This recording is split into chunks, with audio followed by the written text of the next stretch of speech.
अरे अमित शाह जी, ये क्या कर रहे हो, क्या कर रहे हो? अपनी साइकिल को पक्के रोड से उतारकर नीचे कच्ची सड़क की तरफ क्यों ले जा रहे हो? तो लालू जी आप ही बताओ मैं क्या करूं? 2 शहर और कम से कम 10 गांव घूम लिए अपना लोग, लेकिन कहीं पे मजदूरी मिल ही नहीं रही है। क्या करा जाए? मैं अब तो वापस अपने घर की तरफ साइकिल को मोड़ के ले जा रहा हूँ, घर जा रहा हूँ मैं। अरे अमित शाह जी, ऐसे जाने से क्या फायदा होगा? घर चले जाओगे, घर भी कोई गांव में काम थोड़ी मिलेगा। काम ढूंढते रहो, एक ना एक दिन किसी गांव में मजदूरी मिलेगी, शहर में मजदूरी मिलेगी। चलो। अरे अपना लोगों के पास तो साइकिल है, मोदी जी बेचारों को देखो, वो तो खाली झोला लेके पैदल ही चल रहा है। लालू जी पैदल चलूंगा नहीं, जब कोई तुम सब लोग अपनी साइकिल पे मुझे नहीं बैठा लोगे तो मैं पैदल ही मजदूरी ढूंढने के लिए निकल पड़ा हूँ, क्योंकि मेरे पास तो कोई साइकिल ही नहीं है और मैं तुमसे कोई कम थोड़ी चल रहा हूँ। तुम जितनी तेज साइकिल चला रहे हो उससे तेजी में चल रहा हूँ तुमसे आगे। वो सब तो ठीक है मोदी जी, एक बात तो बताओ, कितने गांव घूम के देखा जाए, कहीं तो कोई काम मिल नहीं रहा है। बताओ क्या करा जाए? अब बताओ काम की तलाश में कब तक अपना लोग घूमोगे? मुझे तो मम्मी जी ने 4 पूड़ी बांध के दी थी, वो तो मैं खा चुका। अब मुझे भूख लग रही है। राहुल, भूख लगे या कुछ भी लगे, काम को तो देखना ही पड़ेगा। काम मिलेगा तभी तो मजदूरी मिलेगी। मोदी जी, मेरे तो एक बात समझ में नहीं आती है कि हम लोग साइकिल इतनी तेज चलाते लेकिन फिर भी आप हमसे ज्यादा तेज आगे निकल जाते हो साइकिल से, जबकि आप पैदल चल रहे हो। मैं तो घर से 2 पराठे लाया था, एक पराठा मैं खा गया, एक योगी जी ने ले लिया। अब बताओ, काम तो मिल नहीं रहा है कहीं पे, साइकिल से कब तक घूमा जाए? मेरे तो साइकिल के सारे टायर घिस गए। अखिलेश, तुम्हारी तो साइकिल के टायर घिस गए, मेरे तो पैदल चलते चलते जूते घिसे जा रहे हैं। लेकिन जब तक काम नहीं मिलेगा चलना तो पड़ेगा। अरे अखिलेश, एक आध पराठा और है, तुम्हारा एक पराठा खाकर तो मजा आ गया। बहुत बढ़िया पराठा बना हुआ था घर से जो तुम लाए थे। अरे मोदी जी, आप पैदल चलते चलते थक गए होगे, ऐसा करो आप साइकिल चला लो, अब मैं पैदल चल लेता हूँ। चलो योगी जी, कम से कम आपने ये बात बोली तो, नहीं तो ये कोई लोग तो इस तरीके की बात ही नहीं कर रहे। चलो मैं साइकिल चला लेता हूँ, तुम पैदल चल लो। अब आगे वाले गांव में काम मिल जाएगा, क्योंकि मैंने सुना है वहाँ बहुत बड़े जमींदार रहते हैं। और क्या करूं योगी जी, जेब से पैसे निकालूं? आपको मेहनत भी करने की जरूरत नहीं है। आपकी जितनी भी गन्ने की फसल है, ऐसी पूरी की पूरी खड़ी फसल को मैं 200 रुपए क्विंटल के हिसाब से खरीद लेता हूं। मैं एडवांस 50,000 रुपए दिए देता हूं और बाकी फसल आपकी जब कटती रहेगी और ट्रैक्टर ट्रॉली में भरकर धर्म कांटे पर वजन होकर जो भी वजन बैठेगा उसके हिसाब से पैसा देता रहूंगा। हाँ, 200 रुपए प्रति क्विंटल के हिसाब से मैं गन्ना खरीदूंगा आपका। आपको कहीं पर भी इस गन्ने को शहर ले जाने की जरूरत नहीं है, यहीं पर घर ही पर पैसा आ जाएगा आपका। लेकिन सेठ जी, मैं अकेले कैसे जवाब दे सकता हूँ? इस गन्ने की फसल को मैंने और मोदी जी ने मिलकर खेत में उगाया है और हम दोनों मिलकर ही इस गन्ने की फसल को बेचेंगे। और वो देखो, मोदी जी आ भी गए। मोदी जी, अपने गन्ने की फसल को ये खरीदने के लिए व्यापारी आए शहर से 200 रुपए प्रति क्विंटल के हिसाब से अपना सारा का सारा गन्ना मांग रहे हैं। 50,000 रुपए एडवांस भी दे रहे हैं, बाकी धर्म कांटे से वजन जो तुलता रहेगा उसके हिसाब से पैसा दे देंगे। तो योगी जी, अभी तुमने हाँ तो नहीं बोला है? नहीं मोदी जी, मैं आपके बगैर हाँ कैसे बोल सकता हूँ? योगी जी, ये शहर से व्यापारी इसलिए आ रहे हैं अपने गांव में गन्ना खरीदने के लिए क्योंकि इस साल गन्ने का रेट ज्यादा होने वाला है और गन्ना महंगा बिकेगा, इसीलिए अपना लोग शहर में ही ले जाकर गन्ने को बेचेंगे। भाई साहब, सेठ जी, आप अपने शहर लौट जाइए, हम गन्ना नहीं बेचेंगे। देख लो मोदी जी, आपका गन्ना यहीं से जा रहा है, आपको इसे काट कर और भरकर शहर भी ले जाने की जरूरत नहीं है, यहीं पर पैसा सारा का सारा मिल रहा है। एक बार फिर से सोच लो। सोच लिया भाई साहब, सोच लिया। मैं इस गन्ने को यहाँ पे नहीं बेचूंगा, चीनी मिल में शहर में ले जाकर गन्ने को बेचूंगा। इस बार गन्ने का सरकारी मूल्य ज्यादा मिलेगा। वैसे मोदी जी, अगर आप इस गन्ने को यहीं पे बेच देते तो मैं भी अपना गन्ने की खेती को इन सेठ जी को बेच देता। लालू जी, अगर आपको अपनी फसल गन्ने की बेचना है तो बेच दो इन सेठ जी को, मैं तो फिलहाल शहर में ही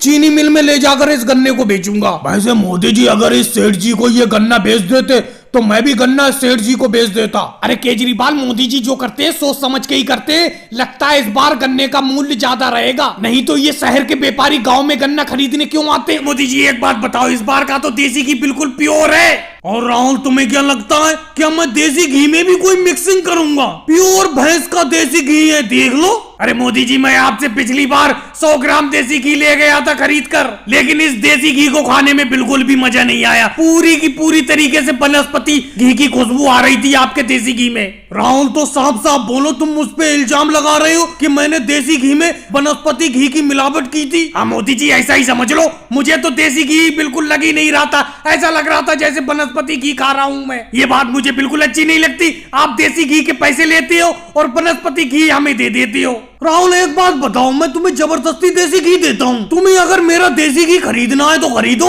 नहीं तो हटो, पीछे लाइन लगी पड़ी है खरीदने वालों की। राहुल, ये क्या है? कितनी देर से तमाशा लगा रखा है तुमने? ना तुम देसी घी ले रहे हो, ना दूसरे लोगों को लेने दे रहे हो। मोदी जी, देसी घी क्या रेट बेच रहे हो? बोल लालू जी, 1000 रुपए किलो का दाम है देसी घी का। बिल्कुल सस्ता लगा दिया है आज तो मैंने देसी घी को। लेकिन मोदी जी, कैसी बात कर रहे हो? परसों मैं आया था आपसे देसी घी खरीदने के लिए, तो आपने मुझे देसी घी के दाम 800 रुपए बताए थे। आज आप 1000 रुपए किलो के हिसाब से देसी घी बता रहे हो, और ऊपर से आप बोल रहे हो कि आज तो सस्ता लगा दिया। आज सस्ता कहाँ लगा दिया? परसों तो 800 रुपए किलो बता रहे थे मुझे देसी घी का रेट। लालू जी, तुमने परसों का दाम सुना था? परसों तो मैं 800 रुपए किलो ही देसी घी बेच रहा था। कल मैं देसी घी को 1200 रुपए किलो बेच रहा था। कल के हिसाब से आज 200 रुपए सस्ता 1000 रुपए किलो बेच रहा हूँ मैं देसी घी। लेकिन मोदी जी, एक बात बताओ, आपकी देसी घी की खुशबू इतनी दूर तक कैसे जाती है? बिल्कुल बहुत ही बेहतरीन खुशबू आती है आपके देसी घी में से, इसीलिए लोग खरीदने के लिए आते हैं। अब अखिलेश, तुम ही समझो, मेरे देसी घी में से इतनी अच्छी खुशबू आती है और ये राहुल कह रहा है कि मैं देसी घी में वनस्पति घी की मिलावट करता हूँ। अरे मोदी जी, खुशबू तो आएगी। अखिलेश, तुम भी बिल्कुल नादान हो। ये थोड़ा सा देसी घी लेती है, बाकी वनस्पति घी लेते हैं, और दोनों को मिक्स करके फिर ये देसी घी के फ्लेवर वाला परफ्यूम मिक्स कर देते हैं, इसीलिए खुशबू आती है। राहुल, अगर तुम्हें देसी घी मेरा नहीं खरीदना है तो मत खरीदो, यहाँ से जाओ। इस तरीके का घटिया इल्जाम मेरे ऊपर मत लगाओ। राहुल, कर दूं क्लीन शेव? तुमने दाढ़ी भी बहुत बड़ी बड़ी कर ली है, बिल्कुल क्लीन कर दूं? अरे नहीं मोदी जी, दाढ़ी को हाथ मत लगाना मेरे, कह देता हूँ मैं अपनी दाढ़ी को बिल्कुल तुम्हारे तरह बना रहा हूँ। तो तुम्हें क्या करवाना है? बाल कटिंग कराना है? जल्दी बताओ यार राहुल। लालू जी अपनी बालों की कटिंग कराने के लिए आए थे, लेकिन मैं सुबह से उन्हें बैठाला हुआ हूँ बाहर दुकान के। अब वो मान गए मेरी बात को, कोई दूसरा ग्राहक आ जाएगा वो थोड़ी मान जाएगा। उसे तो जल्दी अपना कटिंग कराना होगा या शेप बनवाना होगी। ऐसा करो मोदी जी, बाल को मत काटो। मेरी दाढ़ी है जो थोड़ी बड़ी हो गई है, इसको थोड़ी थोड़ी छोटी कर दो। बिल्कुल क्लीन शेव नहीं करना है, हल्की हल्की छोटी कर दो अपने तरह बिल्कुल। चलो भाई, कर देते हैं, हम अपनी तरह बना देते हैं तुम्हारी दाढ़ी को।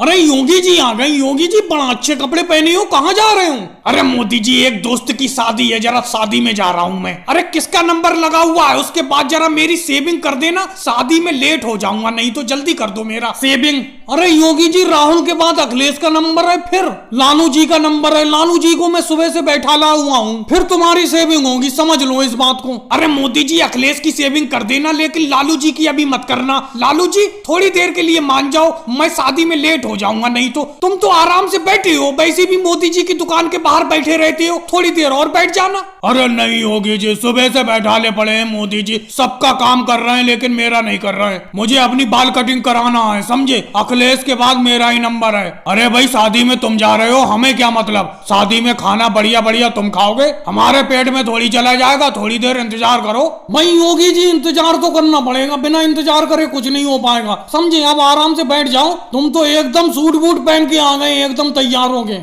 अरे अखिलेश, पैसे लाए पिछले वाले? पिछले पैसे उधार थे तुम पे, पिछले पैसे और आज जो काम कराओगे दोनों पैसे चाहिए मुझे, उधार नहीं करना है मुझे बिल्कुल। अरे मोदी जी, मैं आज भी उधारी बाल कटिंग कराने आया हूँ। ऐसा है, केजरीवाल परसों पैसे देंगे मुझे, उन्होंने मुझसे हाथ उधार लिए थे, फिर मैं तुम्हें दे दूंगा। मोदी जी, भंडारा करना तो बहुत अच्छी बात है, चलो तुम भंडारा करवा रहे हो, लेकिन इतनी भयंकर ठंड में तुमने भंडारा क्यों करवाया? जनवरी की कड़कती ठंड है, अब सर्दी में हम बिल्कुल कंबल ओढ़ के आए हैं सब लोग। अरे तुमने तो आग के सामने बैठ के अपने आप चावल और छोले बनाए हैं, तुम तो अपने आप को आग के सामने बैठकर, चूल्हे के सामने बैठकर सेकते रहे। हमें देखो कितनी ठंड लग रही है यहाँ आते हुए। भाई राहुल, सर्दी हो या गर्मी हो या बरसात हो, अगर तुम्हें भंडारा खाना है तो आना पड़ेगा भाई। मेरे हाथ के बने हुए छोले चावल का आनंद लेना है तो आना पड़ेगा भाई। मैंने तुम सब लोगों के सामने छोले चावल की प्लेट रख दी है, खाना शुरू करो। अरे मोदी जी, कैसे खाना शुरू करे? बहुत ठंड है भाई, बहुत ठंड है। मैं तो अपना कंबल लाना भूल गया,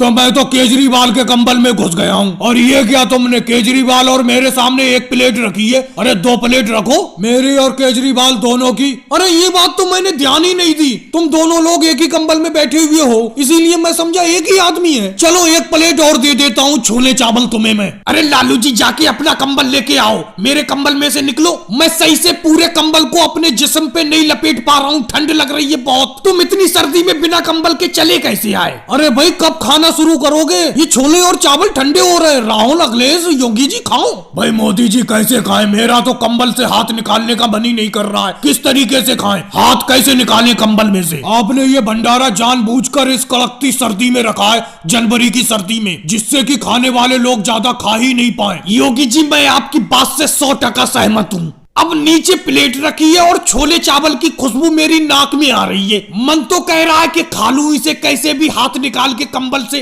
लेकिन मेरा जिस्म मना कर रहा है। वो कह रहा है ना सर्दी में हाथ मत निकालो। अब बताओ मैं क्या करूं? अरे मोदी जी ऐसा करना, थोड़ा सा छोले और चावल अपने हाथ में लेके मेरे मुंह में दे देना। कैसे बेतुकी बात कर रहे हो? क्या मैं अपने हाथ से सबको खिलाऊंगा? भाई इतनी भी सर्दी नहीं है। माना कि मैंने चूल्हे के सामने बैठ के छोले चावल बनाए, लेकिन अब तो मैं आपके सामने बिना स्वेटर और कंबल के बैठा। चलो अगली बार भंडारा मैं मार्च में कराऊंगा। जाओ भाई जल्दी जल्दी ले लो। लुट गए लुट गए लुट गए। सर्दी का मौसम आ गया। मेरे काजू बादाम खाओ और सर्दी को भगाओ। फिर आ गया मैं बेचने के लिए इन सर्दियों में बिल्कुल सस्ते दामों पे। आ जाओ ले लो गाँव वालों। शहर की कीमत में गाँव में मिल रहे हैं काजू बादाम। अरे लालू जी कैसी चक्के वाली कुर्सी पे बैठे बैठे ठुठर रहे हो? ये काजू बादाम खाओ और सर्दी भगाओ। अरे भाई लालू जी अब सर्दी बढ़ने लगी है, अब काजू बादाम से ही काम चलेगा। ले जाके रख लो 2-2 किलो। जाओ ले जाओ, सस्ते लगा दूंगा। और योगी जी, अखिलेश, तुम भी घंटियों से बैठे हो, न लेना एक न देना दो। यहाँ पर बैठे बैठे मेरे काजू बादाम फ्री में ढूंढते रहते हो। अरे महंगा आइटम है ये। अरे मोदी जी बैठे रहते हैं तो तुम्हारा फायदा भी तो कराते, और 1-2 काजू बादाम अगर उठा भी लेते हैं तो तुमसे पूछ के उठाते हैं, हम फ्री में थोड़ी उठा लेते। अरे सुबह से हमने तुम्हारे कितने काजू बादाम बिकवा दिए। अरे अभी मैं केजरीवाल को लेके आया था, अमित शाह जी को लेके आया था, राजनाथ सिंह जी को लेके आया था। सबको मैंने 1-1 किलो काजू बादाम दिलवाए तुम्हारे। हालांकि मैं कोई सा भी बादाम खाता हूँ वो कड़वा ही होता है, फिर भी मैंने बताया है बहुत ही बढ़िया काजू बादाम है। इस तरीके से बताने से ही तो लिए उन्होंने। योगी जी तुम मेरे काजू बादाम बिल्कुल मत बिकवाओ, मैं अपने आप बेच लूंगा। जितने का मेरा फायदा ऊपर का होने वाला होता है उससे ज्यादा का तो तुम बैठे बैठे खा जा रहे हो काजू बादाम, और कहते हो कि पूछ के खाता हूँ। इतनी वो है 250 ग्राम ले लो मोल। अरे मोदी जी अगर पैसे होते हमारे पास तो बैठे बैठे यहाँ पर बेंच तोड़ते हम। जाने कब के तुम्हारे काजू बादाम यहाँ से ले गए होते और घर आराम से बैठ के खा रहे होते। योगी जी, अखिलेश, ये बिल्कुल गलत बात है, ये कोई बात नहीं हुई। अरे बैठे तो हम भी रहते हैं मोदी जी के पास। एक काजू बादाम भी इनका छुआ हो तो हमें पाप लगे। कभी भी इनका काजू बादाम नहीं छुआ हमने अपने आप बिना पूछे। वैसे योगी जी, अखिलेश, कल से एक भी काजू बादाम नहीं बिका। जो तुमने बिकवा दिए थे अमित शाह जी को, राजनाथ सिंह जी को, केजरीवाल को, वो ही बिका है। अभी तक कुछ नहीं बिका है। ऐसा करो जो तुम कह रहे थे कि राहुल लेने को कह रहा है 1 किलो काजू बादाम, उसे पकड़ के ले आओ, दिलवा दो मेरे काजू बादाम। 2-4 काजू बादाम खा लेना फिर मेरे। और भाई लोगों वीडियो को लाइक करो, चैनल को सब्सक्राइब करो।